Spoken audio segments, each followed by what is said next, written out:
दोस्तों, आपका स्वागत है आपके अपने यूट्यूब चैनल स्टडी जोन में।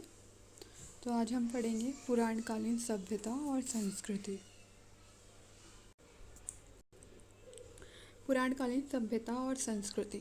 पुराण हिंदुओं के धर्म संबंधी आख्यान या ग्रंथ हैं, जिसमें संसार, ऋषियों, राजाओं के वृत्तांत आदि हैं।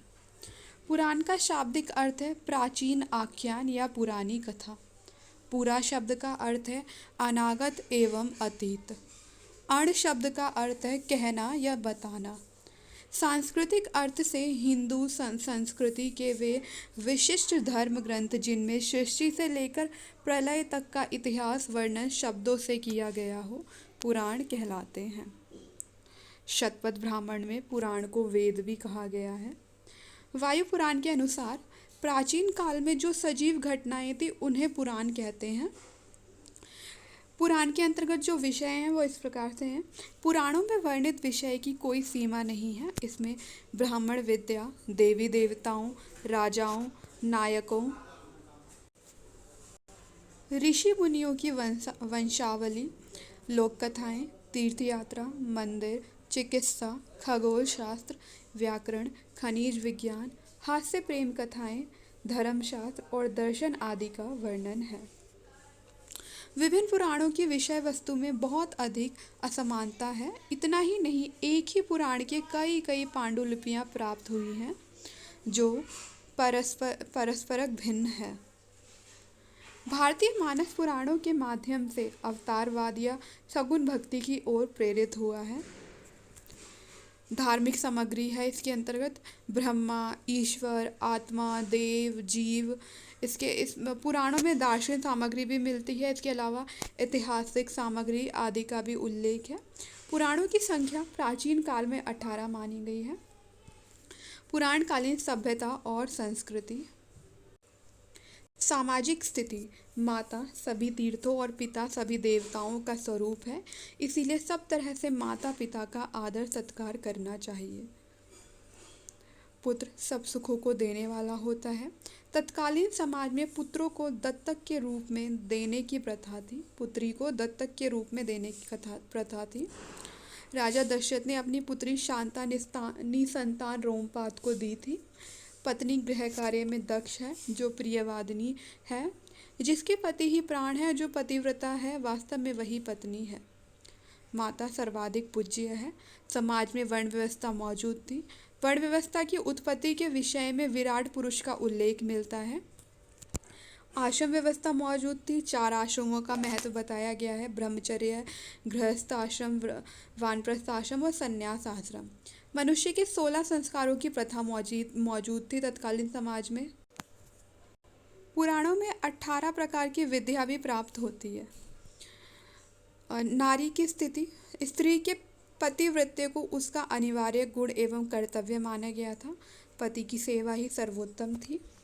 मनोरंजन के साधन थे ध्रुत क्रीड़ा, मृगया, जल क्रीड़ा, गोष्ठी, नाटक, गायन, नृत्य, कंदन आदि। तीर्थों की महत्ता थी। यज्ञों की व्यवस्था थी। साथ ही प्रयाग, काशी, गोदावरी आदि प्रमुख तीर्थ स्थल थे। पुराणकालीन राजनीतिक स्थिति। दैवीय उत्पत्ति सिद्धांत की झलक मिलती है। इसके अनुसार विशेष परिस्थिति में स्वयं भगवान किसी व्यक्ति को भेजकर देश में शासन का सूत्रपात करते हैं। राजा शासन का सर्वोच्च संपन्न व्यक्ति है, जो देवताओं के समान माना जाता है। मंत्री परिषद। महाकाव्य काल में राजा को सलाह देने के लिए योग मंत्री परिषद थी। सभा व समिति मौजूद थी। समिति ये पूरी प्रजा की संस्था थी। राज्य का संचालन समिति के हाथ में था। सभा ये समिति की अपेक्षा छोटी संस्था थी। इसमें कुलीन और धन संपन्न लोग एकत्रित होते थे। इसका कर्तव्य मुख्यतः न्याय करना था। प्रत्येक ग्राम की अपनी एक सभा होती थी। दोनों संस्थाएं राजा के अधिकारों पर पर्याप्त अंकुश रखती थी। प्रजा की रक्षा करना राजा का कर्तव्य था। राजा को बलि एक कर था जो देना अनिवार्य था। राजनीतिक व्यवस्था में युद्ध का अत्यंत महत्वपूर्ण स्थान था। युद्ध का नेता राजा होता था। आर्थिक स्थिति। कृषि। इस काल में कृषि को आजीविका के महत्वपूर्ण साधन के रूप में ग्रहण किया गया था। कृषि कार्यों में पर्याप्त उन्नति हो गई थी। विभिन्न संहिता व ब्राह्मण ग्रंथों में 6, 8, 12, 24 बैलों से खींचे जाने वाले हल का उल्लेख आया है। पशुओं के गोबर से बनी खाद का उपयोग उत्पादन बढ़ाने के लिए होता था। गेहूं चावल का प्रारंभ हो जाने से उनको भी बोया जाता था। पशुपालन। समाज के आर्थिक विकास में विभिन्न पशुओं का पालन अत्यधिक महत्वपूर्ण था। गौ, वृषभ, अश्व, बकरी, भेड़, कुत्ता आदि पशुओं को पालते थे। गौ पालन प्रमुख था। गाय के विषय में अघन्य शब्द का वेदों में अनेक बार प्रयोग हुआ है। अधिक से अधिक गाय रखना वैभव का लक्षण था। कृषि के विभिन्न कार्यों में वाहन को खींचने के लिए बैलों का प्रयोग करते थे। भेड़ बकरी के रोएं ऊन तथा वस्त्र बुनने के काम आते थे। व्यापार और वाणिज्य। वैदिक काल में व्यापार का अधिक विकास नहीं हुआ था। व्यापार विनिमय के द्वारा होता था। गौ विनिमय का साधन थी। उत्तर वैदिक काल में आते आते व्यापार में उन्नति हुई। समुद्र से भी व्यापार प्रारंभ हुआ। वस्त्र तथा पशुओं की खालों का व्यापार होता था। मूल्य की इकाई निष्क थी। व्यवसाय एवं उद्योग। अनेक शिल्पों तथा उद्योगों का विकास हुआ। उद्योगों के विकास पर बल दिया गया। शहरी और ग्रामीण सभ्यता के अनुकूल अनेक नए उद्यम प्रचलित हो गए। गृह निर्माण।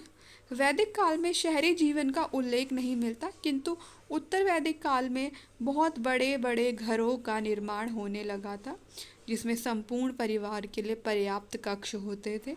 पशुशालाएं होती थी। आवागमन के साधन।